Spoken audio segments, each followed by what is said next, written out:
This is Alexandra Talleyrand with the Abolition News Network, August 1st, 1962. The offsprings of legal slavery in the United States have roamed the country without being stopped since the Civil War. Racism, bigotry, which can be found in the North as well as in the South.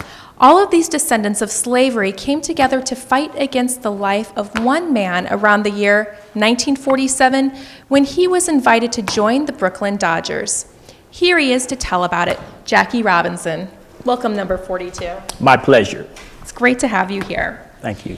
So, Jackie, although you've been in the United States Army, business, politics, and the NAACP, most Americans know your major achievement, that of breaking the color barrier when you joined the Dodgers on April 15, 1947. So we'll stick with baseball. Okay. When did you run up against the color barrier and what occurred? You know, Ms. Talleyrand, I was aware of this long before baseball. You see, when I was about 8 years of age, living in Pasadena, California, I was outside one day, just minding my own business, just sweeping along our little sidewalk we had there. And then out of nowhere came this little girl. She came up to me and began to shout at me racial remarks, and it was very insulting. Now, as young as I was very well prepared by my brother to give her the most insulting you can call a white person living in the South. But I decided to just let it go. Then later on in life, I decided to join the U.S. Army, and as well as also I got involved in the segregated buses and the dining hall there, as well as I believe it was in Fort Raleigh there, long before I started baseball. Okay. Were you prepared for anything that was going to happen? You know, it was when the president of the Dodgers, Mr. Branch Rickey, great guy. He initiated me into baseball. He met me for the first time, and then he decided to sign me up for the Major League Baseball. But he said there were some series of warnings. In other words, he said he was preparing me for what was to come. He said, number one, we won't be able to fight our way through this. I said, He said, number two, we standing alone. There's nobody, and he said, I mean nobody that's on our side. No owners, no managers, no umpires, maybe a few newspaper reporters. He said, this is really going to be a tough position for us. But one thing he did say that struck me, he said, but if we can convince the world that we're doing this because I'm a great ball player, as well as a lover of the game, he said, I think that we can win this. He said, but do you think you have what it takes to play this game? He said, do you think you have the guts to play this game no matter what happens? And I said, yes, I do believe I can play this game pretty much. And how did your teammates on the Dodgers react to this? Well, neither hostile nor friendly. Especially during my spring training, but during our first major league game there against the Royals, I did prepare myself for what was to come, maybe the insults or the racism. But during our opening game there in New Jersey, around the second half of the third inning, with 2 men on base, I scored my first home run. Now that was very exciting. Now it was speculated that ball, they said, went about 340 feet over the left field fence. That's pretty far. But then there was a dam that sat between us I noticed it had erupted. But I looked at the fans and everybody. The fans continued to cheer me on. They continued to call my name. They was just celebrating the great play that I had made. Then Mr. Rickey's prediction came to mind, where he said, color don't mean anything to a fan as long as he's a winner. And how about the other teams? Before I answer that, let me give you another example of what you had said in your early introduction. The manager of the Montreal club, he never really accepted me at all. One day he was watching me work out. He made an astonishing comment to Mr. Rickey, the president. He said, Mr. Rickey, do you believe that a black man is a human being? Let me paraphrase. He didn't really use those words, but I want to kind of clean it up a little bit. Do you believe that a black man is a human being? Now, being a Mississippi-born man that he was very sincere in what he said. because you got to understand that he was taught at an early age, even from his mother's breast, to believe that way. Now, Mr. Ricky, on the other hand, had just complimented me by saying that I had made a superhuman play. But when he heard that, he just ignored the question. Right. Good response. Yeah. And the other teams? They did when they. I do have another one that would come to mind. When I was assigned to first base, I do believe there were a group of players that got together, and they started this petition. I believe they were from Alabama, South Carolina, Georgia, I do believe, but they got together to start this petition stating, hey, we don't want to play with him on our team. We don't want him on our team at all. And that didn't feel good at all.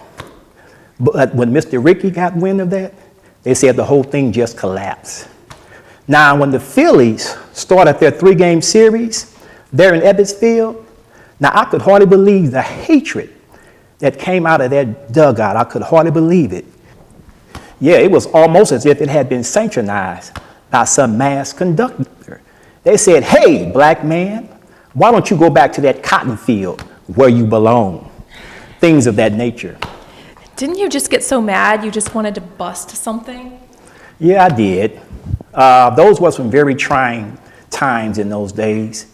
Even in the city of New York, the insults, the racism, things that I had associated with from the Deep South. But when the Phillies started to lose to us, there was one more that was added that came right after the South had lost the Civil War. And they stated, hey, you, how's your little Reconstruction period getting along? Okay. Is there any advice that you would like to say to your fellow viewers who are thinking of getting into sports or any other all-white field? You know, Ms. Talleyrand, I thought I had learned everything there was to know about pure racism in America. Mm-hmm. But it wasn't not until 1949 I did learn this, that a black man, when he is even proven himself, he is still denied of his rights. And because of that today, we find that many of our young black men and young black women, they're just not willing to go through that type of punishment today. They're not willing to endure what I went through. I went through very hard struggles. I was insulted with it, and racial remorse was thrown at me. But I took it because I felt like that sacrifices had to be made in order to help America become the nation that it was supposed to be. Yes, for me, it was a true fact that my life was determined by what had happened to me. A black man living in a white world, I never had it made. Do you think we finally have reached the end of racial prejudice, bigotry, and class distinction resulting from the days of slavery in the United States? No, I don't. Wait, I have something before this interview ends that I'd like to say. And what is that, Miss Flums? I want to play Major League Baseball. I think women should be allowed to play. Oh, wow. Miss Flum, you have the right to vote for president under the 19th Amendment. Isn't that enough? No. I'm supposed to hostess and serve guests and clean floors. I want to break the female barrier like Mr. Robinson broke the color barrier. There you go. See what you started, Mr. Robinson. Women baseball players and skirts. Hey. I bet you can't even swing that bat. Oh, yeah? Watch this. I think she may have a shot. Well, you've seen it with your own eyes. Hey. Miss Flum breaks the women's sports barrier with one swing. This is Alexandra Talleyrand for the Abolition News Network saying it looks like anyone can break anything if they set their mind to it.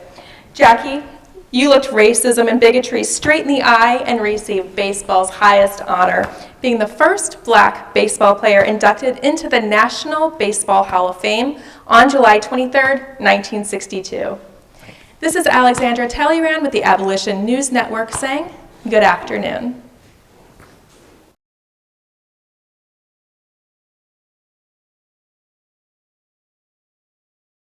Last year, on April 15, 2017, Major League Baseball celebrated 70 years since Jackie Robinson broke the color barrier on April 15, 1947 by signing up with the Brooklyn Dodgers. In 2004, the MLB began the annual tradition of celebrating Jackie Robinson Day by having every player on the Major League wear a number 42 on their jersey with no name on it. Jackie died in 1972, 32 years before the annual national recognition and tradition began.